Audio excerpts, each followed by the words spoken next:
Good evening, everyone. Matt Lewis with Simple City Design. First off, thank you all for joining us today.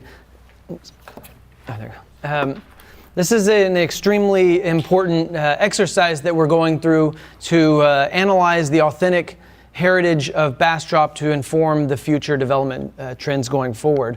And the report that we did, we're calling the Bastrop Dna, and there's a report online, and you can find this at cityofbastrop.org/building Bastrop, and the website will be on the link as well. But the document is online, and tonight we'll be presenting you a snapshot of the key findings of the downtown. And luckily, it's very simple. You have a series of perfect square gridded network of streets with rectangle buildings on them. And those are the key characteristics which make up the overall built environment of Bastrop. Thank you very much. No, I'm just kidding. But seriously, those characteristics are so imperative to creating a walkable, bikeable, timeless place. And we'll be extracting those characteristics and why they've worked so well and why they've served the citizens of Bastrop for 186 years. And they were originally developed based off of horse and buggies and them doing U-turns on the street. And today we're driving vehicles around them and they work very well and they're still walkable. And who knows, in the future where there may be autonomous vehicles or some other type of way that we move as humans. And I would venture to guess that the buildings and the built environment you have in your downtown currently will house whatever future technologies that we as humans can throw at it. And I think that that creates the resilience that has lasted the test of time for the 186 years. Why do the downtown study? We believe as you're writing your land development code going forward, it's imperative that you understand the physical and numerical makeup of the downtown in its built form today. What are the characteristics which make the place great? What made it work? Why is it comfortable? Why is it lovely? Why is it walkable? How do those overall characteristics fit together to create the overall development pattern which is in place today? And so those are the numeric and physical forms that we'll get into as we go forward. Who believes the community should have a say in the future build out of the city? If you'd raise your hands, please. All right. We believe that this should be a citizen-led effort with policymakers and professionals leading these conversations. We are not talking about abstract concepts. We are talking about the physical form of our built environment and how it functions for us now and the citizens into the future. We believe that it should be fiscally responsible, that the infrastructure should match the development patterns, and the development patterns should match the street patterns, and should allow for a variety of housing types and provide people options to start a business in a tent and be able to morph that business into a brick and mortar store. And how might we allow for those types of incremental changes to take place? And how do you write development regulations in order to emulate those patterns or allow that type of flexibility while creating a predictable environment that the overall community can buy into? Those are the types of conversations that we should be having as a community as we go forward. And we invite you all to participate in this effort from this point forward. And we want it to be fun, and we want it to be an exercise worth our time. This shall not be a study that gets shelved. This is the overall goal. We want to have an informed decision so that at the time that the land development code is fully written and the new building practices are ready to go, that the market can support it. That it creates fiscally viable options for builders to build, that it creates the ability for startups or entrepreneurs to come in and start their business without high and arbitrary regulations, right? I mean, we are in Texas, and so how might we actually accomplish that and undo some of the arbitrary regulations that are in the process right now? Not only have we studied the physical forms of your DNA downtown, the character of downtown, we have done a thorough review of your existing development regulations, and we've compiled a report and submitted it to the city. We're in the process of putting a presentation together for the council on the 23rd to further explain those characteristics in the overall development regulations that you have on the books today.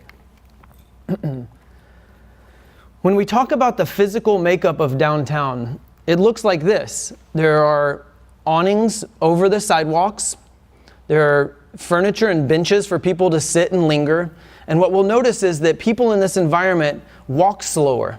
You keep your head high. You're proud to be there. It creates a confidence in the people that are walking in this area. You get to know your neighbors. You have interactions, random interactions. You run into people that you, maybe your neighbors. It's a type of place that allows for people to walk, to bike, to drive, and it houses all different transportation choices within the exact same configuration that it was laid out 186 years ago. This is a real timeless type of environment. It's extremely flexible, extremely adaptable, and there are some key characteristics which make those statements a truth. You'll notice that the parking is handled on street in front of the businesses, which provides a buffer for children or for people walking down the sidewalk so that you have a physical separation between those two spaces. And so it's a really critical piece. You're informed what's coming next by the signage as you walk down the sidewalks. The signs are at a scale which are informing you what is coming up next as you walk down these blocks. The block lengths in downtown are an average 330 feet by 330 feet. It's a perfect walkable block. This environment was built for walking. It was the primary mode of transportation at the time that it was built, and it's intentional in its development patterns. With that, we're going to go ahead and start getting into the overall findings. The geographic area that we studied is made up of your form-based code character area. And so to the south, you have College Street. Oops, hold on, wrong button. Oh, it didn't change. Okay, great. So College Street is down here, and you have Hawthorne Street to the north, bound by the Colorado River and the park, all the way over to Highway 95. So there's your physical boundaries that were studied within this study area. And within those study areas, there are different development patterns, if you will. You've got your historic Main Street, and within that brown area, there are 93 lots, 93 individual parcels of land in that small area. There were several things that we discovered as we were walking and physically studying this environment that was really unique. Bastrop has very large lots. Within the yellow area, there's 100 lots. So if you think about the physical makeup of that land, the land area, there are 100 lots in the yellow area, 93 lots in the brown area. So the physical layout and organization of those two environments are dramatically different. And we'll go into those environments and why that's important in just a bit. The key components of downtown that make it successful: the walkable street grid, the organization and placement of the buildings, access to nature, civic space, and schools. Those are critical elements as humans that we need to have some relief from the density of the city. And Bastrop did an amazing job of laying this out so that majority of the residents in this downtown area have access to those services in close proximity. It creates a fiscally responsible, complete neighborhood. It provides all services necessary from, groceries to when your wife takes your SD card out of your camera and you get downtown to take photos and you don't have a SD card in your camera, you can get a little SD card at the shop on the corner at the copy shop, right? You can get your cell phone fixed. You can buy jewelry. And so everything you need is within a is accessible in your downtown area. And finally, we'll get into some case studies of some key buildings that we actually analyzed. There are several key buildings that we did study within the entire report. We're going to highlight 3 buildings tonight and talk about the characteristics which make up those places. The walkable street grid.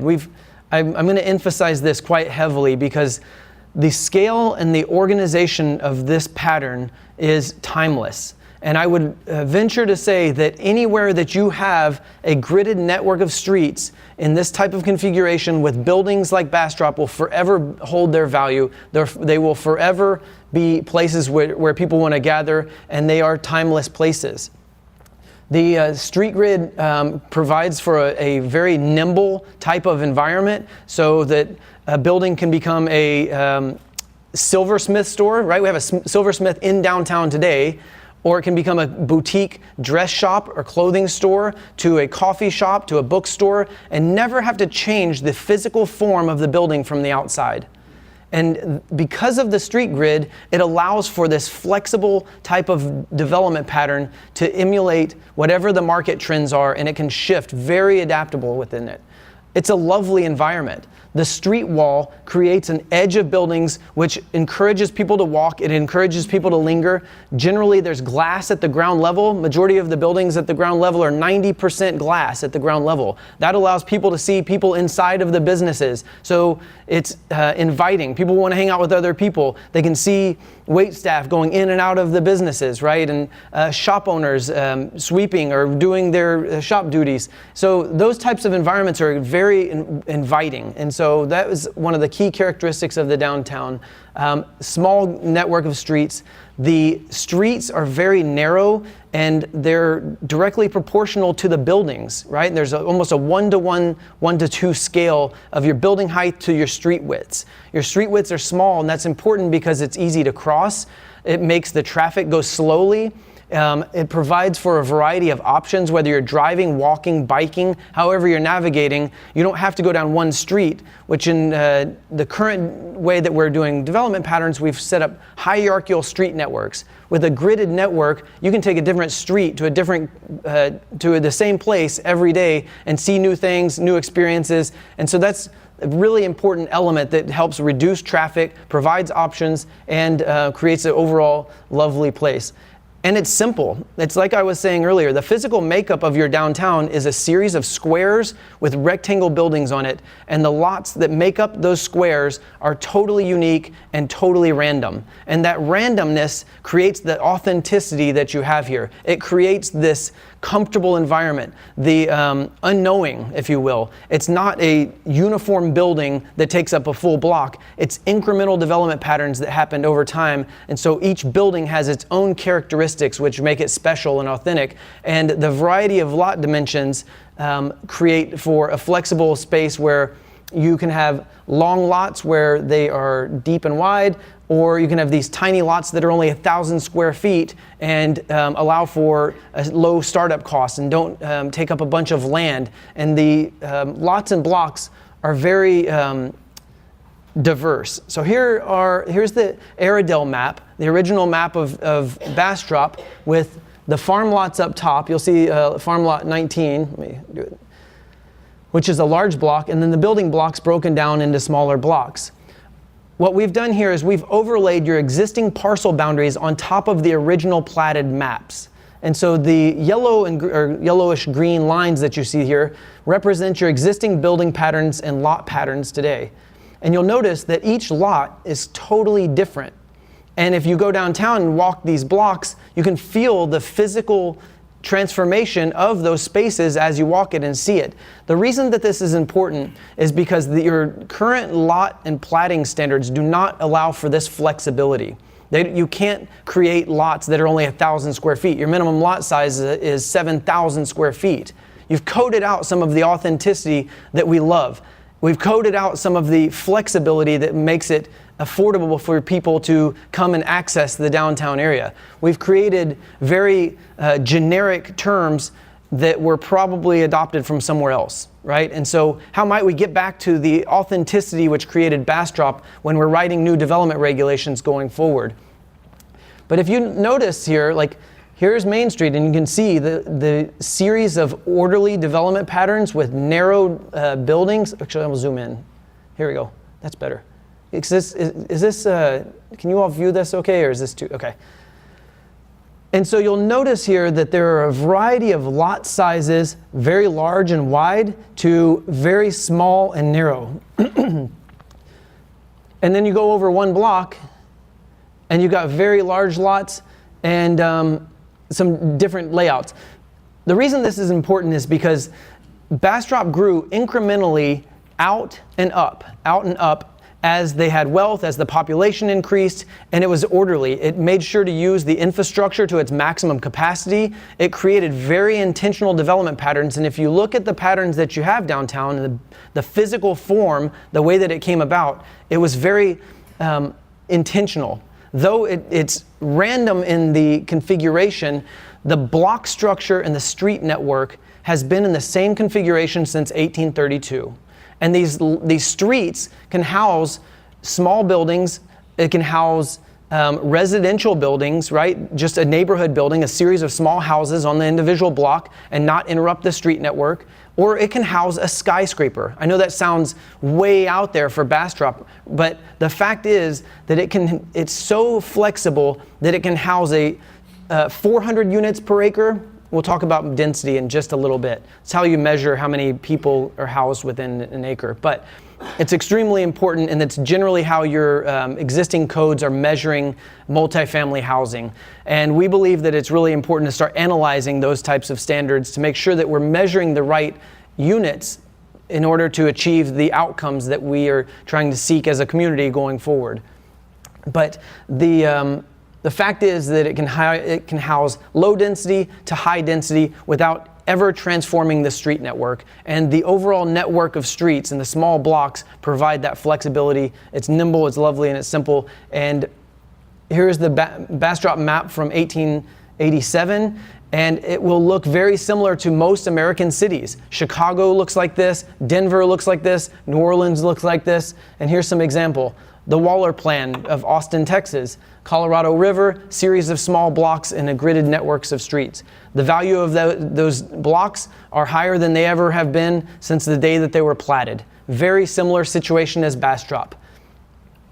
This is New Orleans. New Orleans was platted in a very similar way. A series of blocks. They have longer, more rectangular blocks than Bastrop, which Bastrop's blocks are better than both Austin's and New Orleans because of the dimensions of it. The scale of them are much more adaptable. They're shorter for walking. They provide more connections. So the Bastrop blocks are better than New Orleans, better than Denver, and better than Austin. Their block lengths are generally 400 to 600 feet and 330 feet. You couldn't get any more ideal than that.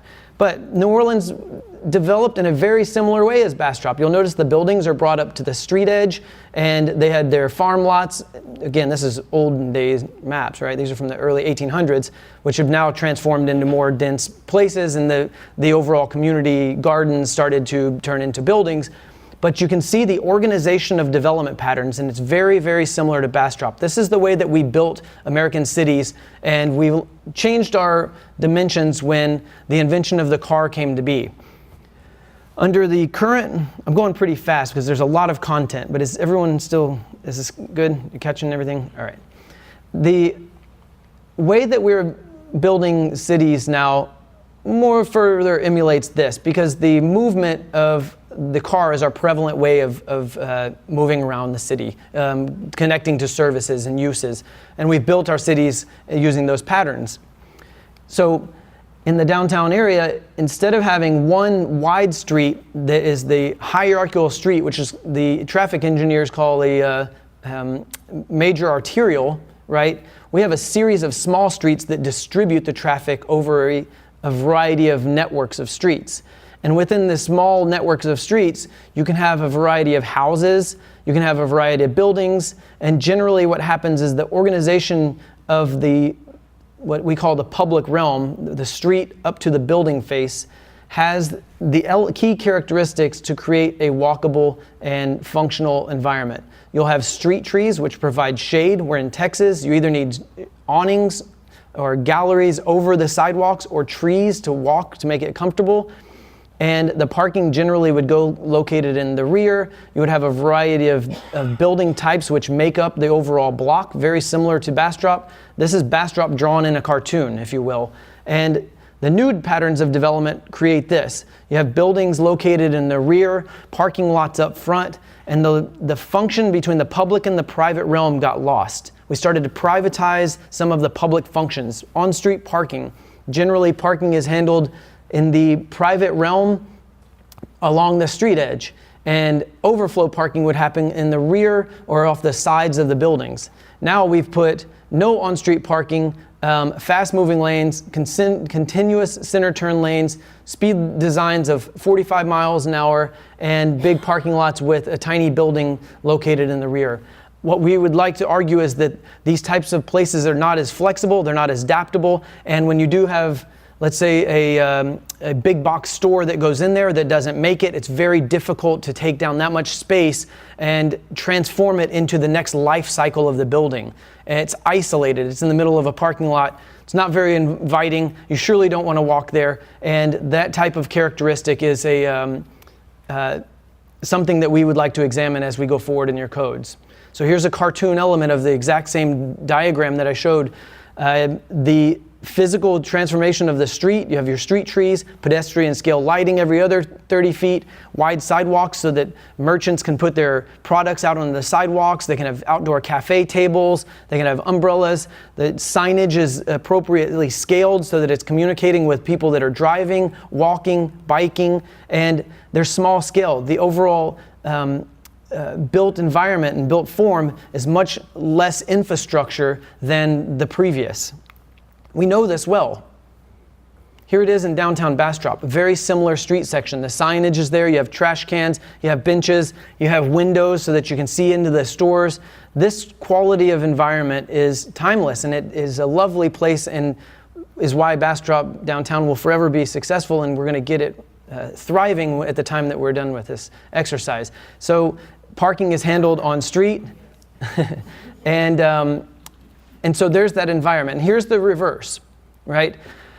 Fast-moving traffic, a 4-foot sidewalk lining the street, and the scale of the signage is communicating to people going 45, 50 miles an hour rather than at a pedestrian scale. It's not a very comfortable walk. It's not a very adaptable type of environment, and it doesn't provide options for people to move, shop, live, function. Generally, you'll have 0 units per acre when you have just these big box centers. There's no one living there unless they're not supposed to be living there, right? And so in the reverse, in the downtown setting, you've got shop owners living either above their shops so that they can actually subsidize their rent. So you have some that are 3 stories where they can rent 1 unit, have their house on the 2nd floor, and maybe their shop on the 3rd floor.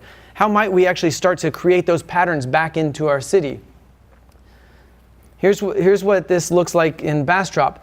You don't have what we call stroads, and a stroad is where a street and a road is trying to do the same thing. Chuck Marone is a creator of a nonprofit called Strong Towns. He calls stroads the futon of transportation. They're not comfortable as a couch, they're not comfortable as a bed. Same thing with the street type. It's not functioning as a road well, it's not functioning as a street well. They're extremely dangerous, and about 41,000 people a year die on our roadways, and most of them occur in those types of stroad environments. They're extremely dangerous, fast-moving streets, but it is a reality, and these are those types of environments. Continuous center turn lane. There are a lot of traffic movements going on. It's not a very comfortable place to walk or bike, and some people may not have access to a car. Some people may not want to drive a car. And so how might we actually start to recreate Bastrop that provides options? That's the overall goal of what we're trying to accomplish here.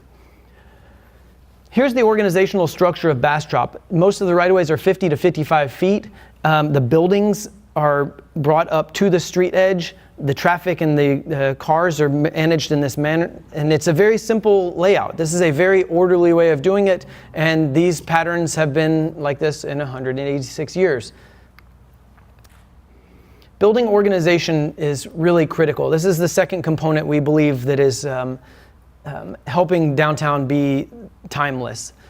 You'll notice that, again, the glass at the ground level, you have residential over retail, if you will, or office over retail, and it provides for a variety of options.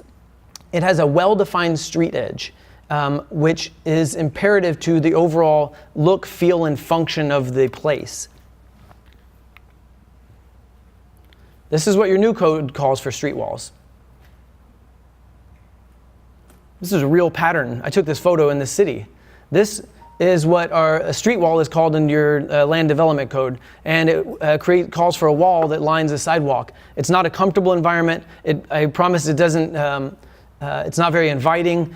And if you're walking there, I guarantee your pace is 4 times faster than if you're in the downtown area. You're trying to get out of there as fast as possible if you are walking along that sidewalk. Who has ever seen anyone walking down that sidewalk?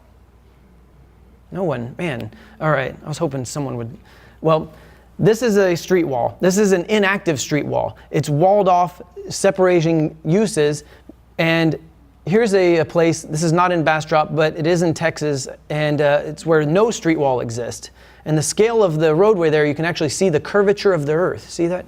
I'm just kidding. It's very long, very wide, very expensive. This type of infrastructure takes a lot to maintain, takes a lot to build, and it's extremely costly. It's costly for the city, costly for the development community, and those are the types of requirements that you have in your code today. And so you'll start getting those types of places.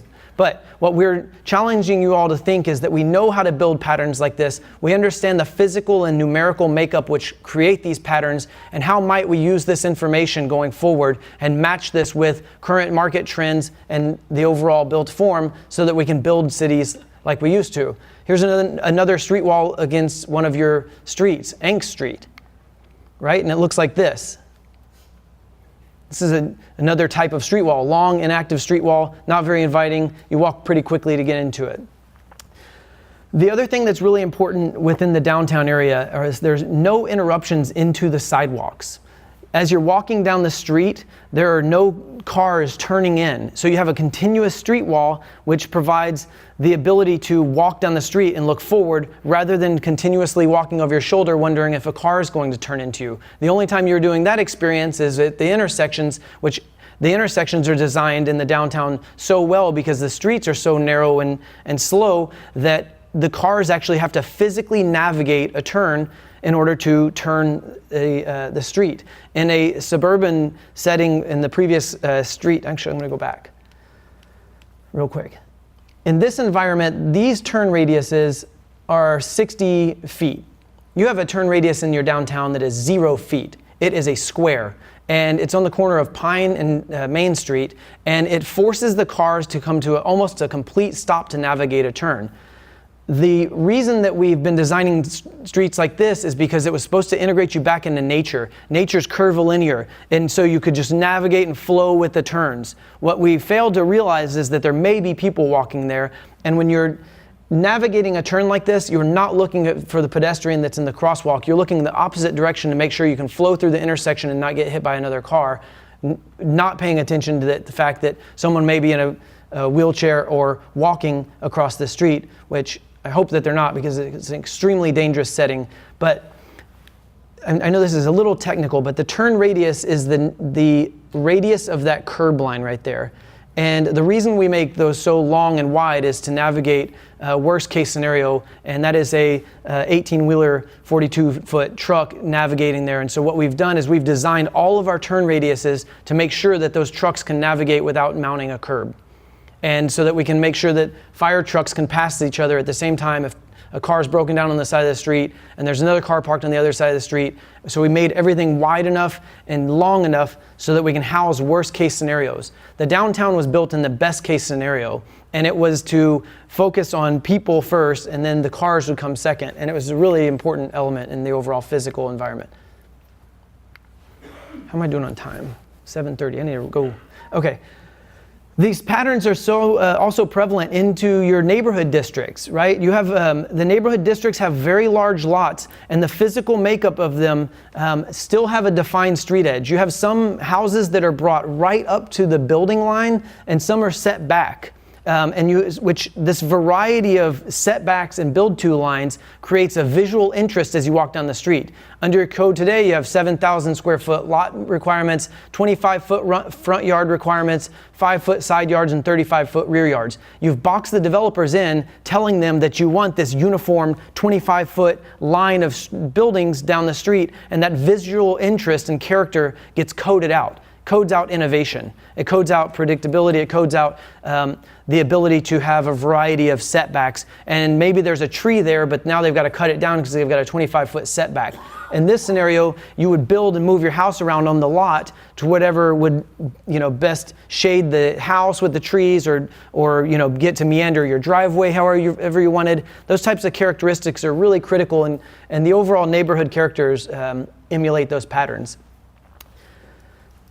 Access to nature, civic space, and schools. Your school, the elementary school, is integrated into the grid. It terminates, a series of streets terminate right into the elementary school. It provides the ability for kids to walk to school. It provides the ability for the parents to take their kids to school or walk to the downtown Main Street after they ride their bikes to school with the kids, or drive them, right? And it provides a variety of options, and it's extremely important.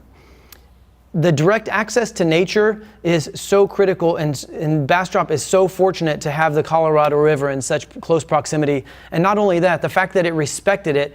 The founders of Bastrop built up on the bluff overlooking the Colorado River. What an amazing settlement pattern. And the gift that they've left our community, your community, is imperative, and we can't forget that. And we need to understand it and respect it. And it's such a amazing gift to have access to nature in such close proximity to the downtown. You can walk downtown, get an ice cream, go walk down the trail. Go float the river, go fishing. And so that relief into nature is critical, particularly when you have high density residential or the density of a city. The other thing that I know that it was established in the 90s, but that's besides the point. It's an existing character in your downtown, and it's amazing. It's a series of small buildings that got integrated into nature in a very light imprint, right? It's small scale buildings that's not creating mass density or a wall along the riverfront, but rather integrating nature into the human patterns. And it's done in a lovely way, and going and sitting on that, any of these porches out there provides for an amazing experience. And that's what we like. We like to have experiences, and particularly if they're comfortable, beautiful, and flexible, as this is. So I would invite you, as you're writing your new land development regulations, how might you allow for small scale retail buildings to be sprinkled in to a waterfront, right? What about a waterfront overlay that starts to establish patterns in and around the waterfront in a very sensitive way, where you're starting to integrate humans into nature without being overly infiltrative? So, and particularly when you're talking about flooding. So, the other factor that is important is that this is a fiscally sustainable model. Again, it's been working for 186 years. The infrastructure is built into a network of redundancies, where in cul-de-sacs, for example, if you have a water and wastewater line, you send it down to the end of the street, and you've got to terminate it and loop it back, right? And so you're doubling your infrastructure.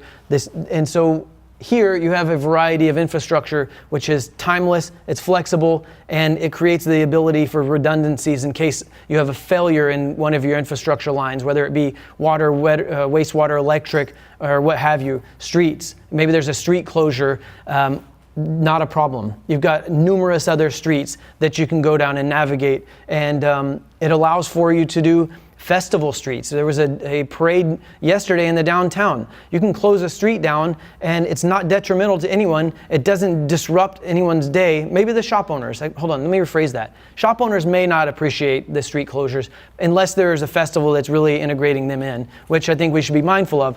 But the point I'm making is that if their infrastructure in one area fails, the redundancy of networks of streets and the small blocks provides multiple options to solve those issues or relieve those issues without creating detrimental situations. When you establish one hierarchical street network, then it's problematic if one street goes down, you don't have alternative routes, and it creates a life safety issue for public safety as well as for people just trying to navigate their day-to-day lives. The built form is extremely flexible and adaptable. It allows for house form commercial. This probably started off as someone's home, and no one wanted to live there anymore, and it was close to the proximity of the main street, and it can change into a little storefront.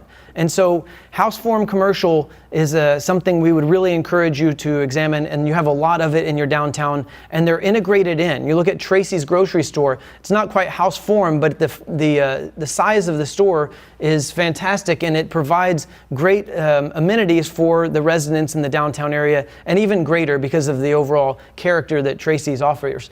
But we believe that the ability for transitional uses without being overly dense or is critical so that you're not overwhelming the neighborhood. How might you start integrating small coffee shops? I'm going to say it, maybe even a little pub, right into the neighborhood in a small house form. Maybe there are appropriate locations that this could happen. And if we sit down with maps and start to analyze it, where might they go and how might they work and what might they look like and how might the parking be handled? So those types of things are really critical as you start to transform your environment and think about the long-term build-out of the community. All right, we're going to get into some case studies. Now we're going to get into the physical characteristics. We covered a lot of the hierarchical characteristics which come together to make up the downtown. But what we did is we highlighted, I think we have like 10 or 11, I don't know, maybe more. In the overall report, we studied several character buildings and extracted several numerical standards which make up those buildings, but we thought these three were important to highlight because of their unique characteristics. So we have 707 Chestnut Street, 1107 Pine Street, and 910 Water Street. We're going to start with 707 Chestnut Street. This is a small building. It's brought to the street edge. It's got glass at the ground floor. It's 2 stories. It's got retail at the ground floor. It could be office. It could be flex space. It could be creative space. It could be a bar. It could be whatever the use is. It doesn't matter. It's going to house it and it will work perfectly. The main characteristic and the reason we highlighted this building is because this comes out to 34 units per acre. And what that means is that the dwelling units per acre, if you had an acre of land developed in this manner, you could get 34 units in an acre.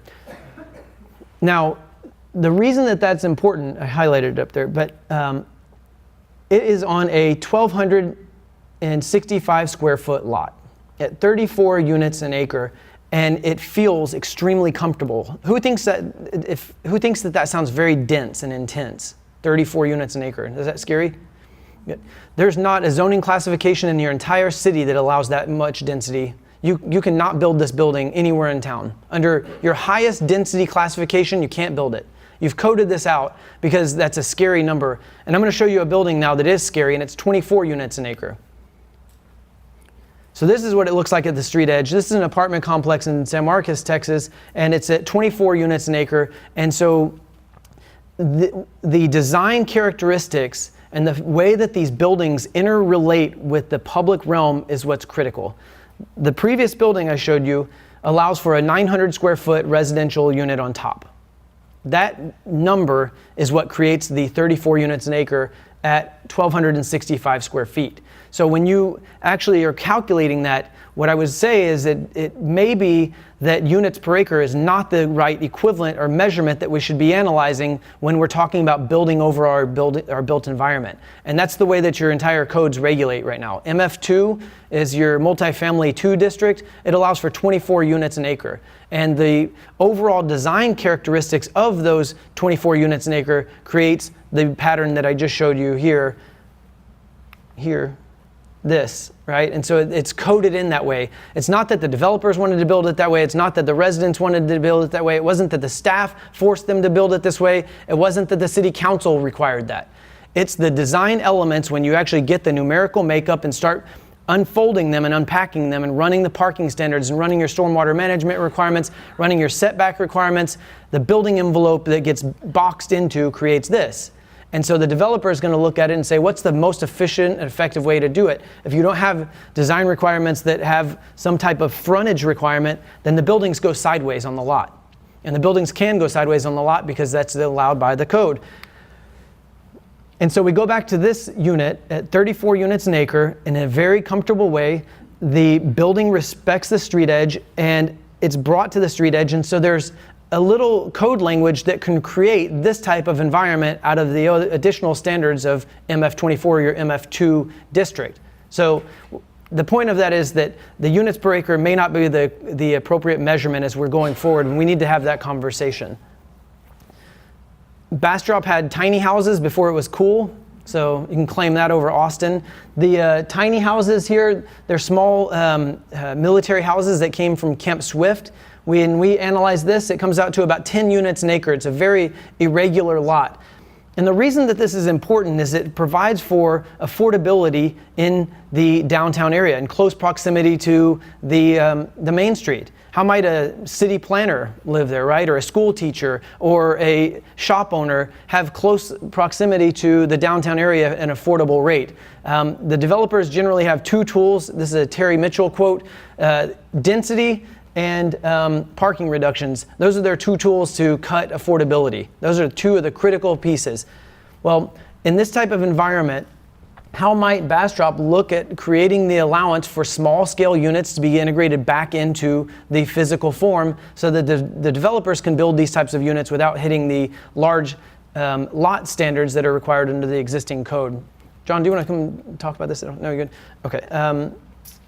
Let's see. The building coverage on this is very light. So you have, based on the lot dimensions, it's irregular lot. So it's 170, and then it kind of flags out at 165 and then 230 feet. But based on that and the small footprints, when you're concerned about flooding, the building coverage here is at 12%.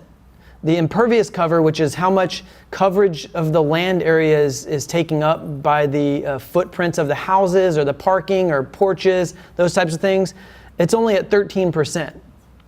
And so these are one-story units, and we believe that these types of housing allowances should be coded back into the development codes, and we'd love to have input with you all as we go forward with this.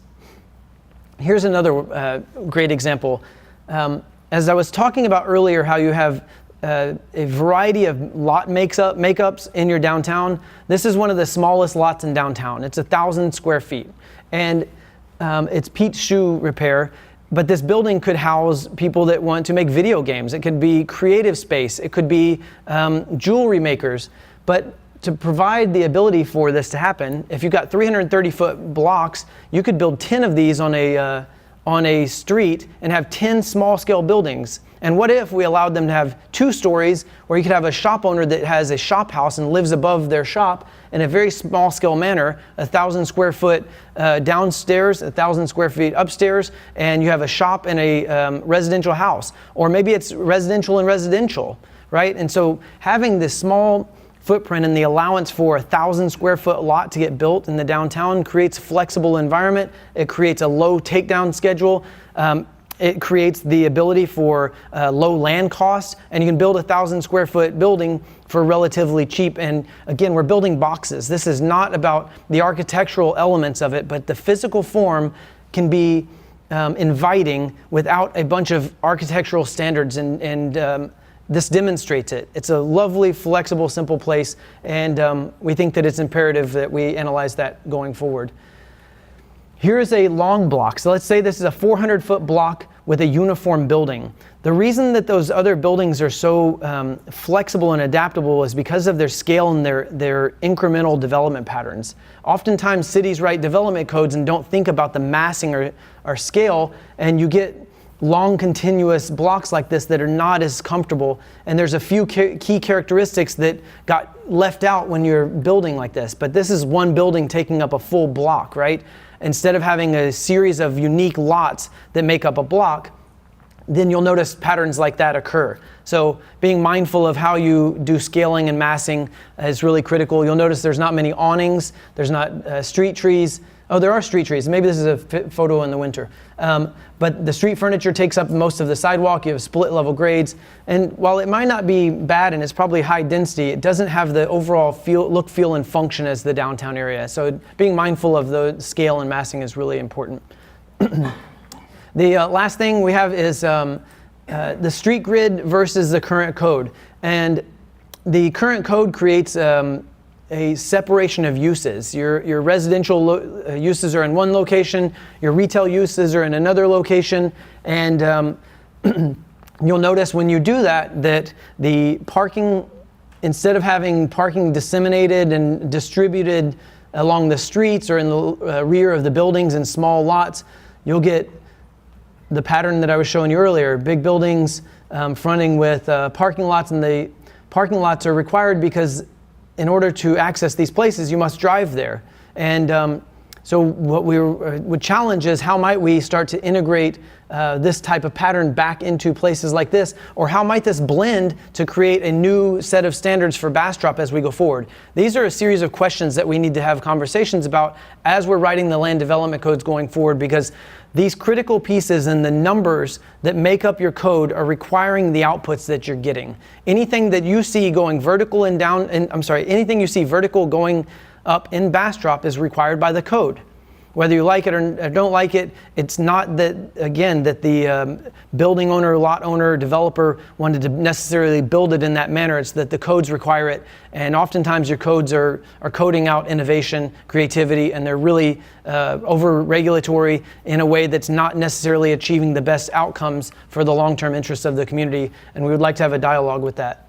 And with that, I would like to close by saying we have a series of rodeos coming up. It's going to be fun. We've got to wrangle these numbers in so that we can actually start designing the code to integrate the overall characteristics that make up authentic Bastrop. And what does it look like? Many of you all raised your hands that you think that you should be involved in building out the long-term future of this community. We invite you to participate into that process. On November the 29th and 30th, we have a design rodeo. The design rodeo, we are going to be here with illustrators, with coders, with engineers, with planners, architects, and we're going to be designing out characteristics which will be emulated in the new pattern of your development code as we go forward. We would like to have a series of input sessions. Each night we will gather input from the public. What did we miss? What did we get right? What did we get wrong? What do you like? What do you not like? Why don't you like it? And we will redesign based off of the input we receive from the public. The next night, we're going to, that night, all of our team will come together, analyze the results that we receive from the community. The entire next day, we'll be drawing and redrafting the standards based off of the community input. The next night, we'll do another, what we're calling pin-up session, where we put up our drawings, and the community has another chance to come in, provide feedback. What did we miss? What did we get right? What did we emulate that works? What doesn't work? How come? And we'll go back and start to design that. So out of that design rodeo, we'll go away for a week, start analyzing the code standards which create the designs that the community came up with, and we'll come back for another 2 days, December 13th and 14th, and now we're going to start talking about the numbers. What are the numerical standards in the code that make up the designs which we did in the previous effort? And we'll do the same thing. We have all day, we have open studios so the community can come in and out, and it's a flexible schedule. I believe we'll be doing it online as well, hopefully receiving digital input. But day one of the code rodeo, of the code rodeo, we will get the designs we had, have the numerical standards which make them up. What did we get right? What works? What doesn't work? Why? And the community will get to provide input. We'll go back to the drawing board on day 2, sketch, redraw all of the new standards, bring it back to the community, and again, we'll have the same dialogue so that the second day of the code rodeo, we should be leaving with clarity of what the community expects us to do, what the clarity of the code should look like, how it should function, what are the numerical standards which make up the overall development of the city, and that way we can start drafting the overall code and putting the pieces together so that we can bring it back to the community to say, here's what we heard, here's what we believe works, here's what we believe is authentic, and here's why the numerical standards are what they are. So we need your input during those processes. We believe it's extremely important, and we appreciate your time and energy in this. We know there are so many other things that you could be doing. We believe this is an imperative exercise that will lead to implementation. This will not be a study that gets shelved. These will hopefully be the development regulations that regulate the built form of your city, and you're going to get to have a say in it. Not only that, we invite you to take ownership of it and to understand it, and we hope that we can take you on a journey that will allow you to do that, so that as development's coming forward, you understand the reason behind the numerical standards, and you understand the intent behind the codes that were created because you were part of it. So with that, thank you very much. We have 30 minutes for questions, and Mayor, do you have anything you want to add? Oh, thanks.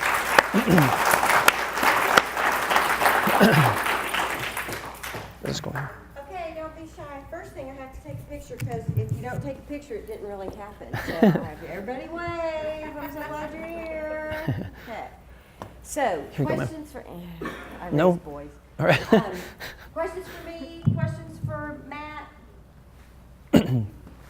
Yes, sir. Matt, the slide just before this one, I believe, where it showed a comparison of the,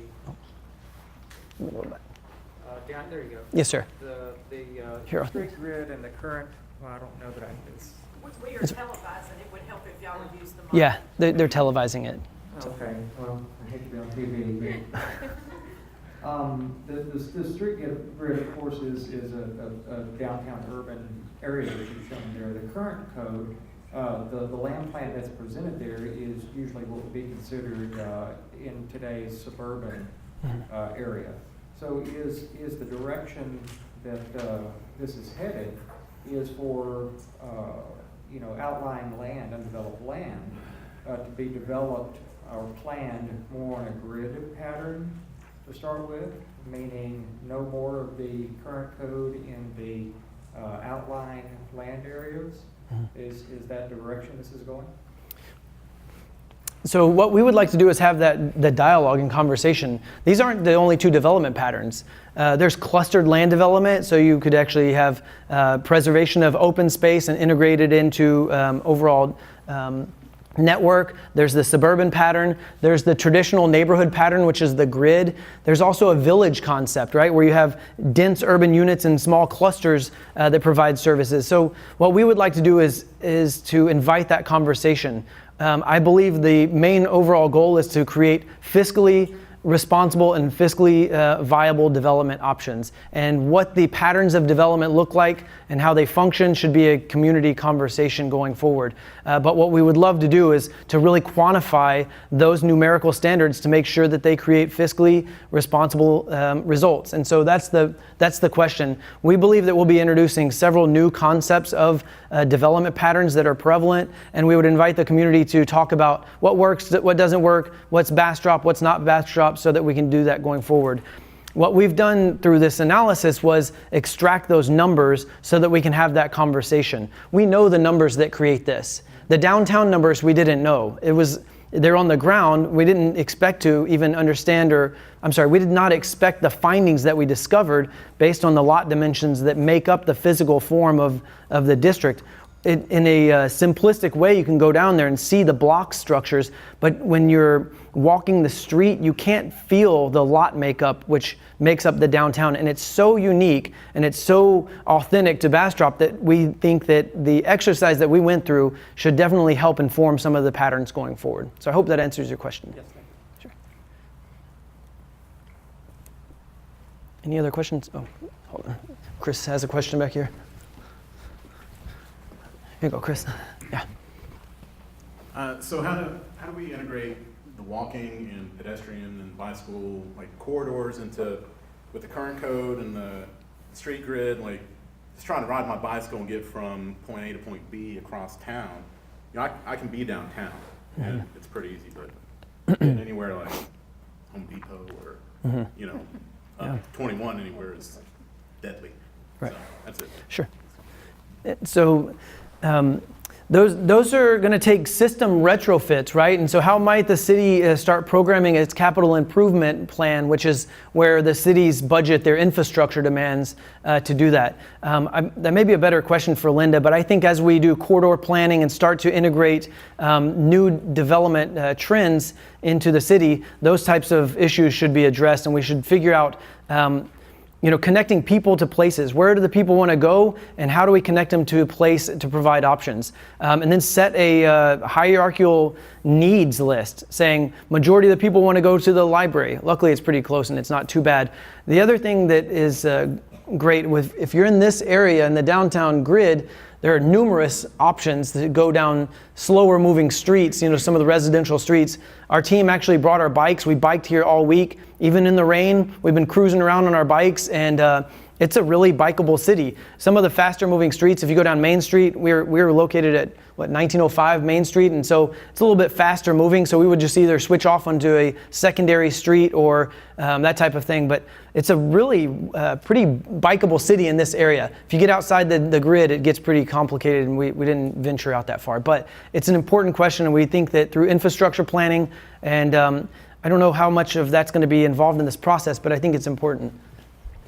So let me just add a couple of things. It didn't get that way overnight, so we're not going to be able to fix it overnight, but you have to start making steps in the right direction or it just gets worse. So one of the things, who knows that you can't continuously walk on a sidewalk and you have to jump over across the street, and we have inconsistent sidewalks, and oh yeah, not all the sidewalks are level. So one of the things that council has already voted on is in that grid area where it would make sense to have those continuous sidewalks, we're funding things like that. So we have to, we're gonna have to take some incremental improvements, but one of the ways that you get where you're going, no pun intended with the sidewalks, with the incremental improvements is if you quit digging the hole that's making it harder and harder to ever fix it long term. So it takes money. And so we want the community to be a part of that because we're spending your money to make those corrections to the community, but it's a way of making sure that we're not making things worse. So does that kind of answer your question? Okay, thank you. Anybody else? Yes, sir. Thanks. So I was interested, what is the public square for Bastrop? I know the other cities have a really fine public square. What would you say we have?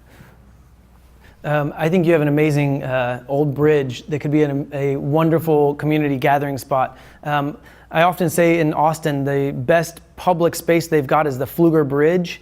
It's the only place where you're not forced to purchase anything. You can go and linger. It's inviting. There's seating. It's got beautiful view corridors. You have it here in this old, bridge that was built in 1890, right? It's a historic icon to Bastrop. How might you guys improve that to create it as a public gathering space? Well, it's not a square. I think it provides some options. But, you have the courthouse lawn. How might you activate that? And earlier, James, who was the silversmith, oh, there he is, and I were talking about it. In San Marcos, they have Art Squared. So what if maybe start activating, tents and those types of things on the courthouse lawn? Oftentimes, to create community gathering spaces, it's not complicated. It's just the fact that you can do it. One of our efforts in this project, we're going to do a pop-up project where we're going to do a community activation and gathering space. We would love input into it. Where does it go? How do we build it? What does it take to create those community gathering spaces so that there's that public space that provides that relief? I think it's a really good question, and I don't know if that's the right answer, but I love your bridge out there, and I think that it has real potential to put some lights, some tables, some planters, some trees, and really make it a fantastic gathering space for the community. You could have linear art walks on it, right? It could stay up year-round. It's such a lovely outdoor space. It's got great view corridors. So just an option. I don't know if that's the right answer or not, but I think that should be a community conversation. So, oh, yes, sir.